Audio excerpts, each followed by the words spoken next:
जरा सोचिए, हम सब का इस दुनिया में हर इंसान का सफर शुरू कहाँ से होता है। आज हम उसी अद्भुत कहानी को देखने वाले हैं। एक अकेली ना दिखने वाली कोशिका से एक पूरे इंसान के बनने का सफर। ये मानव प्रजनन की वो कहानी है जो जितनी जटिल है उतनी ही खूबसूरत भी।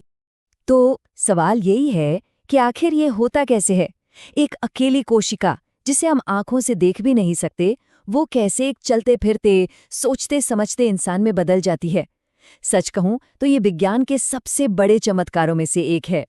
चलिए आज इसी के रहस्यों से पर्दा उठाते हैं। ये जो पूरा सफर है ना, ये 5 मुख्य पड़ावों में बटा हुआ है। पहला, गैमीट्स यानी स्पर्म और ओवम का बनना। दूसरा, उनका मिलना यानी फर्टिलाइजेशन। फिर गर्भाशय की दीवार से जुड़ना। उसके बाद 9 महीने का विकास और आखिर में जन्म। यही है हमारी आज की पड़ताल का रोड मैप। तो आज हम इन 4 हिस्सों को गहराई से समझेंगे। मेल और फीमेल रिप्रोडक्टिव सिस्टम्स, फर्टिलाइजेशन की प्रक्रिया और फिर प्रेगनेंसी के दौरान होने वाला वो कमाल का डेवलपमेंट। तो चलिए शुरू करते हैं। हमारे सफर की शुरुआत होती है मेल रिप्रोडक्टिव सिस्टम से। ये वो सिस्टम है जिसे स्पर्म यानी मेल गैमीट बनाने और उसे सही जगह तक पहुंचाने के लिए डिजाइन किया गया है। आइए इसके कुछ खास हिस्सों को जानते हैं। इस पूरे सिस्टम का पावर हाउस है टेस्टीज। इनके 2 बहुत जरूरी काम हैं। पहला, स्पर्म बनाना, इस प्रोसेस को स्पर्मेटोजेनेसिस कहते हैं। और दूसरा, एंड्रोजन जैसे मेल हार्मोन्स बनाना, जो पुरुषों के शारीरिक विकास के लिए जिम्मेदार होते हैं। अब जरा इस नंबर पर गौर कीजिए, 2 से 2.5 डिग्री सेल्सियस। ये कोई मामूली सा फर्क नहीं है, ये जीवन बनाने के लिए बेहद जरूरी है। पता है क्यों? क्योंकि स्पर्म को बनने के लिए हमारे शरीर के नॉर्मल तापमान से थोड़ा कम टेम्परेचर चाहिए, और इसीलिए टेस्टिस बॉडी के बाहर स्क्रोटम में होते हैं। कुदरत का क्या कमाल का डिजाइन है ना? स्पर्म अपनी यात्रा अकेले नहीं करते।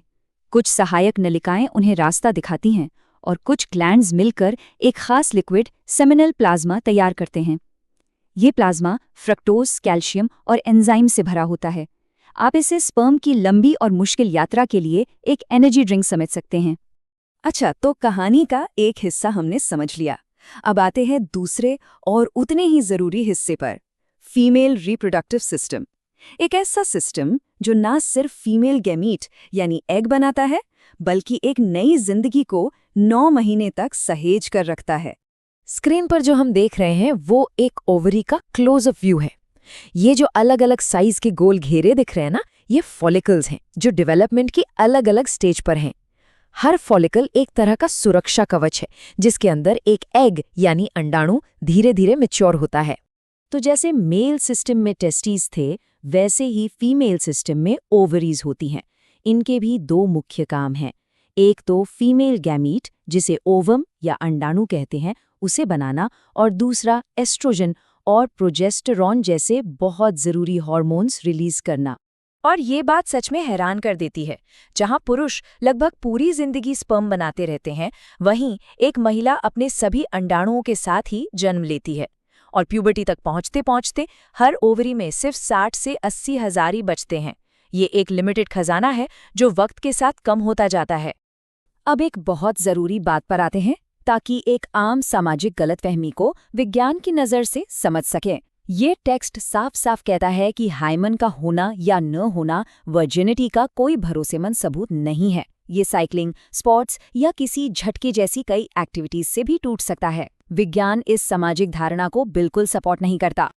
तो अब हम कहानी के उस मोड़ पर आ गए हैं जहां मेल और फीमेल सिस्टम मिलकर एक नई जिंदगी की नींव रखते हैं।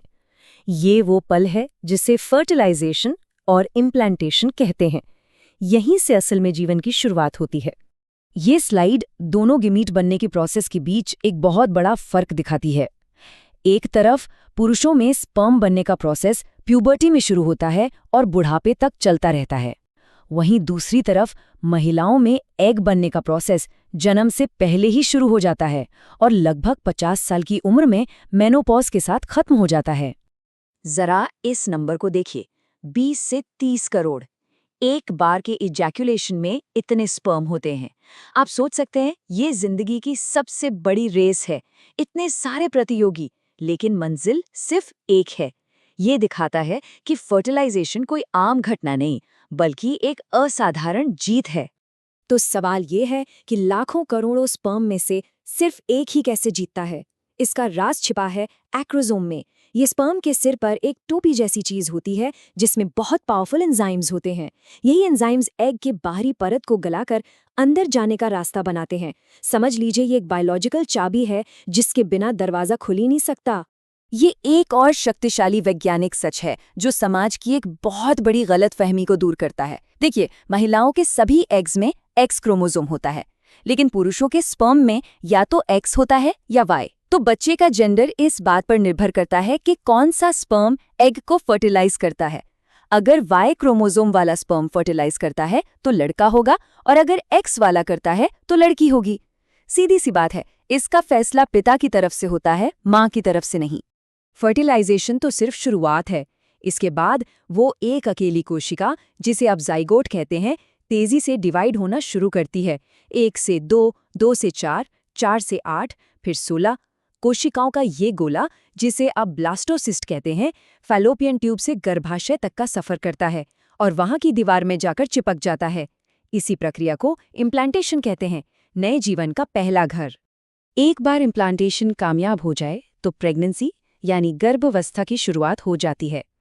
ये 9 महीने का एक अविश्वसनीय सफर है जिसमें कोशिकाओं का एक समूह एक पूरे विकसित बच्चे में बदल जाता है।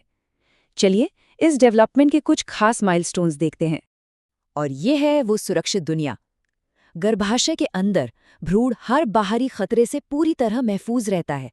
ये जो प्लेसेंटा है, ये माँ और बच्चे के बीच की लाइफलाइन है। सारा पोषण, सारी ऑक्सीजन, सब कुछ इसी के जरिए बच्चे तक पहुंचता है। इस डेवलपमेंट की रफ्तार आपको हैरान कर देगी। सोचिए, सिर्फ 1 महीने के अंदर बच्चे का दिल धड़कना शुरू कर देता है, जिंदगी का पहला संकेत। दूसरे महीने के आखिर तक हाथ, पैर और उंगलियां तक बन जाती हैं, और 12 हफ्ते यानी पहली तिमाही के खत्म होने तक शरीर का पूरा ब्लूप्रिंट तैयार हो चुका होता है। ये सच में प्रकृति की इंजीनियरिंग का एक चमत्कार है। तो एक कोशिका से खरबों कोशिकाओं का ये सफर, ये सिर्फ बायोलॉजी का एक चैप्टर नहीं है। ये हमें बताता है कि जीवन एक बहुत ही सटीक नियमों और निर्देशों पर चलता है। ये हमें सोचने पर मजबूर करता है कि हमारे अपने शरीर के अंदर छिपा जिंदगी का ये ब्लूप्रिंट कितना गहरा और शक्तिशाली है। अगली बार जब आप किसी नवजात शिशु को देखें तो इस अविस्मरणीय यात्रा को जरूर याद कीजिएगा।